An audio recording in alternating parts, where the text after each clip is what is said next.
লিচুবাগানস্থিত ভারত সরকারের আগরতলা শাখার হস্তশিল্প সেবা কেন্দ্রে শুক্রবার থেকে 3 দিন ব্যাপী ক্রাফট ডেমনস্ট্রেশন কাম অ্যাওয়ারনেস প্রোগ্রামের শুভ সূচনা হয়। এই কর্মসূচিতে সরকারি চারুকলা মহাবিদ্যালয়ের 50 জন ছাত্রছাত্রী এবং কলেজের ফ্যাকাল্টি অংশগ্রহণ করেন।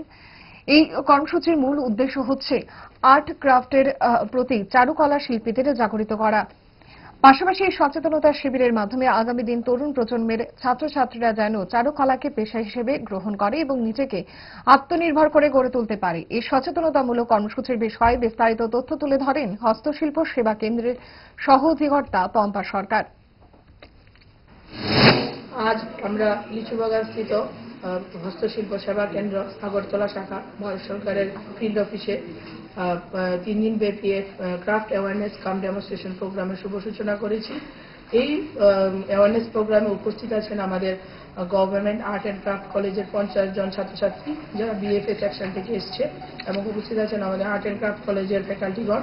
এবং এই সচেতনতা শিবিরের মাধ্যমে আমরা তরুণ প্রজন্মের ছাত্রছাত্রীদের মধ্যে আর্ট অ্যান্ড ক্রাফটের প্রতি জাগরুকতা সৃষ্টি করতে চাইছি এবং আগামী দিনে যাতে তারা এইটাকে পেশা হিসেবে গ্রহণ করতে পারে এবং নিজেকে আত্মনির্ভর করে তুলতে পারে এবং আমাদের যে লোকাল ফর ভোকাল যে কনসেপ্ট আছে ওইটাকে অ্যাওয়ারনেস করতে পারে এবং ভারত সরকারের যে বিভিন্ন ধরনের ফান্ডেড স্কিমগুলি আছে যেগুলি প্রধানমন্ত্রী বিশ্বকর্মা যোজনা হোক বা পিএমইজিপি যোজনা হোক এগুলি অ্যাভেল করার জন্য এবং ওদের মধ্যে জাগরুকতা সৃষ্টি করার জন্য আমাদের মাননীয় প্রধানমন্ত্রী প্রত্যেক শাখায় এই প্রোগ্রাম আয়োজন করার জন্য সার্কুলার জারি করেছেন এবং আমরা চাইছি এই নতুন প্রজন্ম যেন হস্তকারু শিল্পের প্রতি জাগরুকতা হতে পারে।